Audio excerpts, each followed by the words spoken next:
waftiga heer qaran ee uu hogaaminayo wasiirka dibdejinta cabdirasaaq cali cismaan martisharafta kale mas-uuliyiinta kale ee maaragta ka soo qayb gashay maamulka gobolka maamulka degmada xildhibaanada dhammaan salaadiinta cuqaasha hooyooyinka iyo maaragta dhammaan bulshaweynta reer qurjeed waxaan ku salaamayaa salaanta islaamka assalaamu calaykum waraxmatullaahi wabarakaatu salaan kadib meesha hadal badani ma hadhin maanta waxaan bulshada u sheegaynaa reer qurjeed maanta annaga haddaanu nahay maamulkii degmada waxaan u malaynayaa inaan annagu ugu farxad badannahay waayo waalidka iyo ilmuhu marka uu taabo galo iyo waalidka waxaa farxad badan waalidka annagu waxaan nahay waalidkii qurjeed maadaamaan nahay mas-uuliyiintii degmada boorame qurjeedna waa ilmahayagii oo maanta taabo galay oo gaar u istaagtay maanta annaga cid naga farxad badan ma jirto intaa kadib waxa weeyaan maanta halkan waxaan u nimid inaan wixii waalid lagu lahaa ee miraas bixin ahaa inaannu degmadii qurjeed miraas bixinnaannu u nimid miraas bixintuna waa labo midna waa mid dhaqaale iyo maaragtaa siyaasadeed midna waa mid farsamo inta dhaqaalaha waxaan u daynayaa duqa oo odaygaa dee reerkaanba bixiya tii farsamona maadaamaan ahayn xogayii degmada anigu waxaanu imid inaan intii farsamayd inaanba bixiyo waxa weeyaan degmada qurjeed sida loo sheegay risos bay leedahay risoskeega waxaa ugu horreeya beero waxaannu idin haynaa diwaankii beeraha waannu idinku wareejinaynaa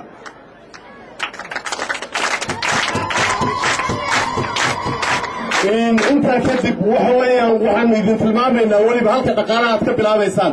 sanadkan waxaannu maaragtaa soo dallacnay cashuurihii 5 sannadood baannu beerihii ku dallacnay idinkana waxaa laydinka rabaa inaad dhaqaalaha halkaa ka birtaado beeraha cashuurta aad ka raadisaan beeraha cashuur baad ku reedihiin waayo dhaqaala la'aan waxba ma wadi kartaan waxaa laydinka doonayaa mishaar waxaa laydinka doonayaa inaad magaalada u samaysaan maaragtaa service ama inaad maaragtaa adeeg u samaysaan nadaafadeedii inaad ka shaqaysaan nabadgelyadeedii inaad ka shaqaysaan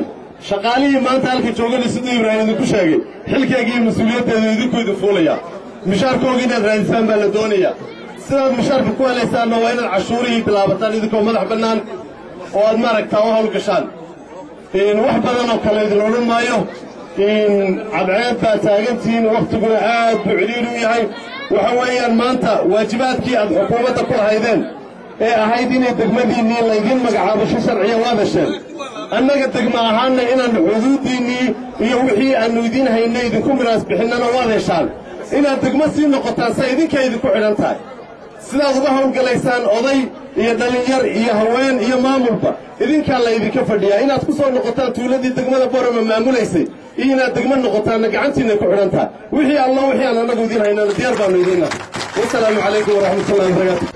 اللهم صل على سيدنا مولانا محمد وعلى آله وصحبه وسلم وسيرك دبدجinta iyo waftiga kale ee ballaaran ee salaadiinta madaxda heer degmo heer gobol iyo dhaqanka kala gedisan munaasabada fadhiya iyo dhammaanba bahweynta degmada qurjeed ee halkan isugu timiday waxaan horta idinku salaamayaa salaanta islaamka assalaamu calaykum dadka halkan isugu yimi ee kala gedisan noocay doonaanba ha ahaadaane ee ku faraxsan degmadan cusub iyo wanqalkeedana waxay kolley mudan yihiin inay la farxaan degmada qurjeed inay la farxaan waa yara nacasnimo haddii la idhahdo iyadoo wax lagaala wareegayo waan ku faraxsanahay waan la xajistaa waxaada oo in qurjeed laigala wareego oy degmo kala noqoto horta dhinac waan kaga faraxsanahay oo waa degmo inoo soo biirtay sida uu dalkuba burhooyinka faraha badan lagu leeyahay in inagu u yeelanno waan ku faraxsanahay taa laakiin intii yarada kale ee xagga maamulka marka wax lagaala wareegayo waad yar xajisanaysaa oo taa maxay haydaane horta waxa weeye dee ma jeclayn in laygala wareegeen laakiin waxaa ka xoog badatay inay dalka aynu la mid noqonno oo aynu degmooyinka dalka laga bixiyey inaynu inaguna ka mid noqonno oo qaybteennii qaadanno iyadoo u qalanta quljeed maadaama anigu ahay magaaladii ay marka hore hoos imanaysay waxaan ku faraxsanahay oo aan aad iyo aad iyo aad iyo aad uga mahad celinaya sidii wanaagsanayd ee ay maamulka quljeed iyo dadweynuhu sidii ay noola shaqeeyeen waxaan uga mahad celinayaa waxaana leeyahay aad baad u mahadsantihiin sidaa hadda laydinka rabo inaad u shaqaysaanna maamulka cusub ee hadda jooga waa kii anugu halkan horta halkan laba hawlood ayaa halkan yaalla labada hawlood halkan yaalla waxa weeye aniga mid baa ii taala qolo beri hore aanu wada hadallay oo markii suudaanka jibriil hooska la dooranayay aanu hoos ku wada hadallayna hawl baa noo wada taali hawsha noo wada taali waxa weeye degmada quljeed sidii dawladdeedii hoose maanta maalintaan ka hadlaynay baa la joogaayo inaannu maanta annagoo wada soconno dhagaxa dhigno wixii kala qaybsannaa noo taala oo suldaankuna ka madaxyey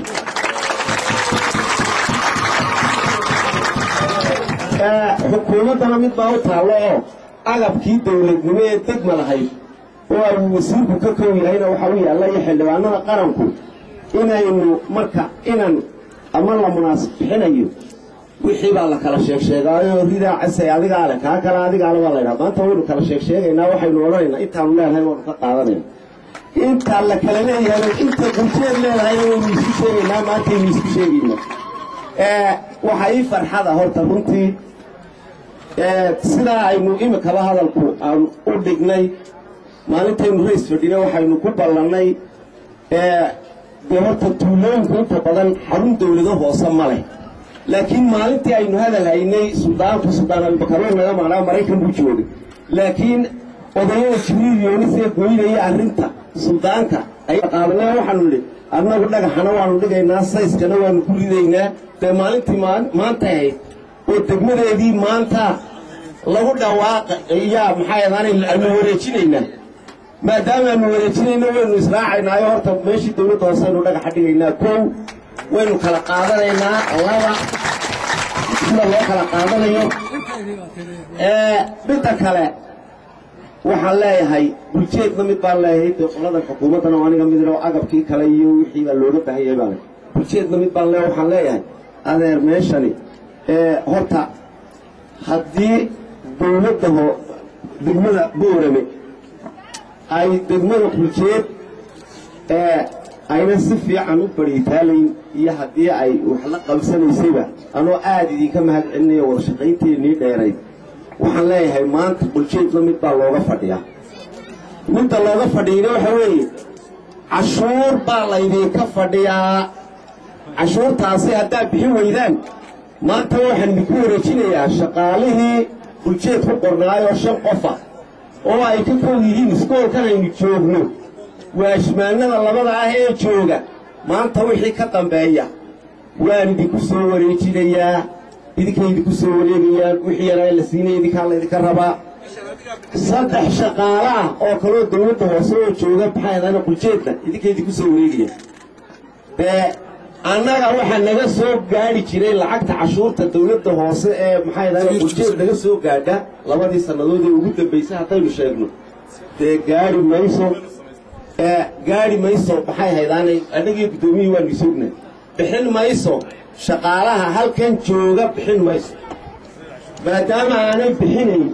oo aan cashuurna laydinka qaadayn dee waxa weeye halkee sideebaa dadkii laynagu soo wareejiyey maamulka meesha joogi muxuu markaa intii iyo in ka badanna waa laydinka rabaa annagu mid baan idiin ballan qaadaynaa oo inaan nidaamkaynila hagaajinno inaan farsamada idiin sheegno ayaannu idinka ballan qaadaynaa iyo wixii qorshe ah inaan joogtiro u soo dirno oo taanbalaan cusub iyo qorshe cusub sida iminkaba magaaladeenna ay uga socotay ee loo dhammaystiray in laydinka bilaabo idinkuna inaad cashuurtii bixisaan walaalayaal oo ay tabeeluhu ugu horrayso si ay loo joogteeyo degmadii ay u noqoto degmo jirta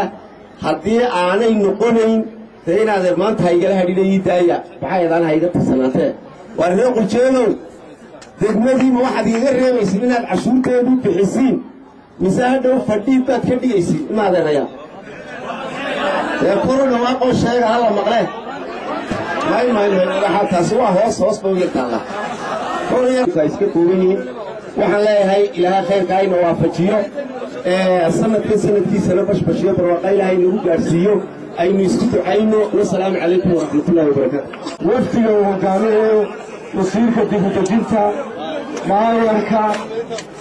حجباننا وها ديان كيوكوها بارلمانكا شرانتينتا كسوق بقرياش حفلته وجود أفريو برجلنا قرجيت وحنا السلام يا السلام عليكم ورحمة الله وبركاته. برجلنا قرجيت وحكمل نعتي طبعا كاوغو دموية كوسو فردن المدينة تنبغى مقعابي برجلنا قرجيت وحيا مقعابي أفريو تبكي بشير الحاف وركو وتبكي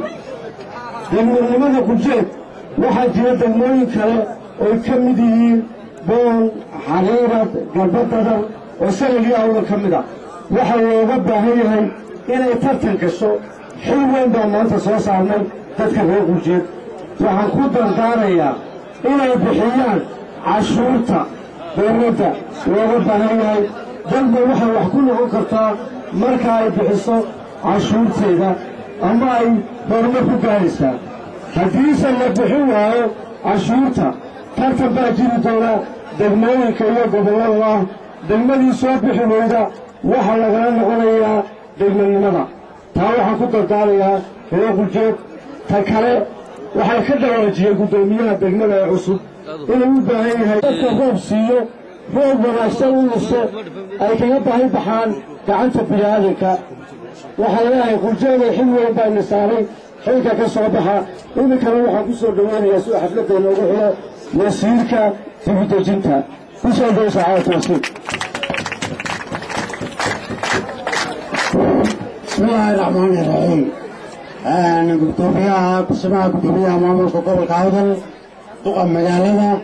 xogeyaha dowladda hoose taliyaha qaybta iyo xildhibaanada labada gole iyo madaxweyne ku-xigeenkii labaad cabdiraxmaan cali faarax intaba waxaan ku salaamayaa salaanta islaam waxaan reer qurjeed salaan uga sidaa madaxweynaha jamhuuriyadda somalilan maxamed axmed maxamuud siyaado ha noolaado somalilan ha noolaato degmadan qurjeed waxaa la bixiyey sida gudoomiye ku-xigeenku gobolku sheegay 14 bishii لحد 2010 waxay jirtaa muddo sanada iyo 9 bilood muddada sanadkii 9 bilood ay maqnay laakiinse dawladdu kabkii ay lahayd wasiisay hal mar baa la siiyey dariiqa uu furaya wasiyaabaha ay ku soo baxeen maanta inay ka mid tahay markaan noqdo dakhliga qurjeed uu noqdo dakhliga qurjeed anigu xogeyaanka ahaa حاجة بيرها سنة بابونية بيا قلتها عن تربة في قابل قلتها واحد كان تايل بيا 8 مليون بيت تطلعيشو بدوت قدام بونا واحد كان تجيب بيا يشبهو سنة واحد كان يساعي قلتها هاي الصعوصة عبدي تقلي جسيدي سياوزو صارتان واحد كان الذي ينقلك قلك هذا نقشت بايتلتا نقشتها دي سيدة وقاقاتان عشوق وحفيز كدوك الله صبي تخلي عيو صاحرون تقبضوا ويصون بايواتي تخليها وقوق الصونة إلي قوتيت عيسية إذا وصف عيساتنا إلي أتي عيتاتكو عيو الكلام تخلي حاجة معاونويك هي عبارها وصوت النغاشين تنبهتوهي ذا تتبتجين توا وصوتنا إلهي بجرسي كرتك إلهي بباين أكساري كرا مرجع أول بمكا تلك الوطرو وعكسوا أجاجا يا وحيا سياسة الواحد ترشر له قبلي الله كان وجمهورية الصومال لأنها كغير كريس ولا ليال مدحوينها مركز سوق هذي waxa madaxweynuhu ballan qaaday oo tala qarab uu soo bandhigay xildhibaanada labada gole golaha wasiirada xisbiyada intuba way isku raaceen tala qaran balisi inuu ka qayb gasho Somaliland maadaama ay dadka qaranka ay ku jirto taayna waxay ahayd wax xukuumaddu ay qaateen ma wax Somaliland lagu darayo dalka lama Somaliland waa muqadas jiritaankeedu waa muqadas laakiin waa tala qaran oo loo leeyahay weeyaan intaasaan ku soo gabagabaynayaa aad baanad u mahadsantihiin sida fiican aad u dhegaysateen tartaaranka reer qurjeedna aad fuliyaan